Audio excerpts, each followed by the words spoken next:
কিভাবে সেই দিন জাহান্নামীদেরকে নিয়ে যাবে। দুনিয়াতে আমরা যেমন একটা গরুর সাথে আর একটা গরু বাদি না, এক গরুর সাথে আর এক গরু, আর এক গরুর সাথে আর এক গরু সিরিয়াল ধইরা গরুগুলো বেঁধে বেঁধে পিটাইতে পিটাইতে নিয়ে যায়। ঠিক হাসরের ময়দানে জাহান্নামীদেরকে ফেরেশতারা এইভাবে পিটাইতে পিটাইতে জাহান্নামের দিকে নিয়ে যাবে। একজন অপরাধী বান্দা, তাকেও ফেরেশতারা পিটাতে পিটাতে জাহান্নামের দিকে নিয়ে যাবে। তখন ওই বান্দা বারবার পিছনের দিকে ফিরে তাকাবে, ফেরেশতারা পিটাবে আর বলবে জাহান্নামের দিকে যাও। আর ওই বান্দা বারবার শুধু পিছনের দিকে ফিরে তাকাবে। তার এই পিছনের দিকে ফিরে তাকানোটা আসমানের মালিক, জমিনের মালিক প্রত্যক্ষ করবে। আল্লাহ তাআলা দেখবে তার এই অপরাধী বান্দাটা বারবার শুধু পিছনের দিকে ফিরে তাকায়। আল্লাহ তাআলা ডাক দিয়ে বলবে, ফেরেশতা থামো, আমার এই বান্দাকে পিটাতে পিটাতে জাহান্নামের দিকে নিয়ে যাচ্ছ, কিন্তু আমার বান্দা তো বারবার পিছনের দিকে ফিরে তাকায়। ফেরেশতারে আমার বান্দাকে একটু আমার কাছে নিয়ে আসো। তখন ওই অপরাধীকে আল্লাহ তাআলার সামনে দাঁড় করাবে। আল্লাহ তাআলা ডাক দিয়া বলে, বান্দারে তুই তো জাহান্নামী, তোর তো কোনো নেক আমল নাই। তখন বান্দা কোনো কথা বলবে না। আল্লাহ তাআলা বান্দার হাতে আমলনামা দিবে। কোরআনুল কারীমের 15 পারায় সূরা বনী ইসরাঈলের মধ্যে আল্লাহ বলবেন, ইকরা কিতাবাক কাফা বিনাফসিকাল ইয়াওমা আলাইকা হাসিবা। ইকরা কিতাবাক কাফা বিনাফসিকাল ইয়াওমা আলাইকা হাসিবা। মান ইহতাদা ফাইন্নামা ইয়াহতাদি লিনাফসিহি ومن ضل فإنما يضل عليها ولا تزر وازرة وزر أخرى। আল্লাহ তাআলা সেই দিন অপরাধীদের হাতে তার আমলনামা তুলে দিবে।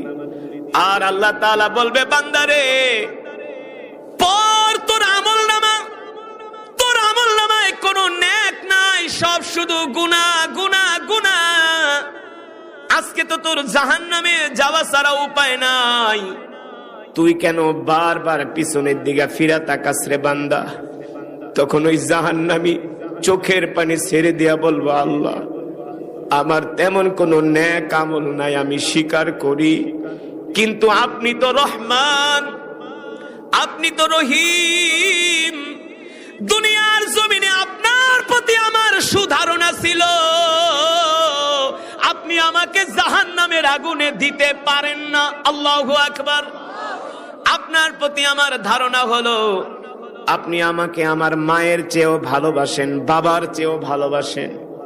আপনি তো আল্লাহ, আপনি তো রহমান, আপনি তো রহিম। আপনার উপরে আমার বিশ্বাস, ধারণা, আপনার প্রতি আমার ধারণা ছিল হাসরের ময়দানে আপনি আমাকে ক্ষমা করে দিবেন, আপনি আমাকে জাহান্নামের আগুনে দিবেন না। এই ধারণা কইরা আমি বারবার পিছনের দিকে ফিরা তাকাই যে আপনি আমাকে ডাক দেন কিনা। আল্লাহু আকবার। তখন আল্লাহ তাআলা ফেরেশতাদেরকে বলবে, এ ফেরেশতারা, আমার বান্দাকে জাহান্নামে দিবা না। আমার বান্দা আমার প্রতি সুধারণা করছে, আল্লাহ তাআলার রহমতের দরিয়ায় জোশ উঠে যাবে।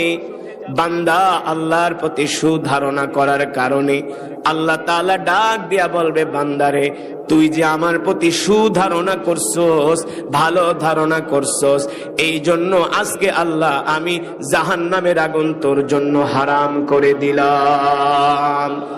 আল মুলকু ইয়াউমা ইদিনিল হাক্কু লির রহমান, আল মুলকু ইয়াউমা ইদিনিল হাক্কু লির রহমান ওয়া কানা ইয়াওমান আলাল কাফিরিনা হাসীরা। আল্লাহু আকবার।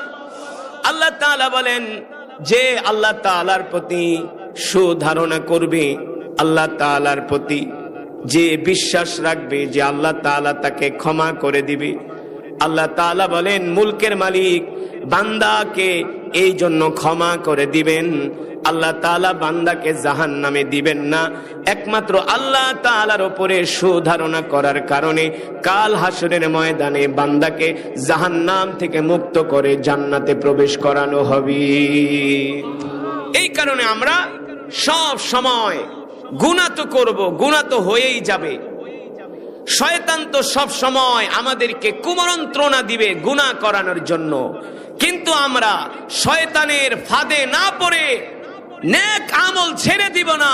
আল্লাহ তাআলার উপর বিশ্বাস রাখবো যে আল্লাহ তাআলা অবশ্যই আমাদেরকে মাফ করবেন। ঠিক কিনা বলেন? আমাদের মাফ করবেন কে? আল্লাহ তাআলা মাফ করবেন, এই ধারণা আল্লাহ তাআলার প্রতি রাখতে হবে। আর 5 ওয়াক্ত সালাত, 5 ওয়াক্ত নামাজ জামাতের সাথে আদায় করতে হবে। যে কোনো পরিস্থিতিতে নামাজ ছেড়ে দেওয়া যাবে না, যে কোনো পরিস্থিতিতে নামাজ তরক করা যাবে না। সুখে থাকেন, দুঃখে থাকেন, কষ্টে থাকেন, মুসিবতে থাকেন, আরামে থাকেন, নামাজ যদি পড়তেও মন না চায় তারপরও নামাজ পড়তে হবে। আগে নামাজ, আগে কি? নামাজ। আপনি নামাজ যদি কন্টিনিউ করেন, যত গুনাহ করেন না কেন আল্লাহ তাআলা এই নামাজের উসিলে আপনার গুনাহগুলো মাফ করে দিন। যে আল্লাহ গুনাহ করছি, তোমার উপরে আমার ধারণা, তুমি মাফ করে দিবা, কিন্তু নামাজ ছাড়া যাবে এই ধারণা করে 5 ওয়াক্ত নামাজ জামাতের সাথে আদায় করবেন।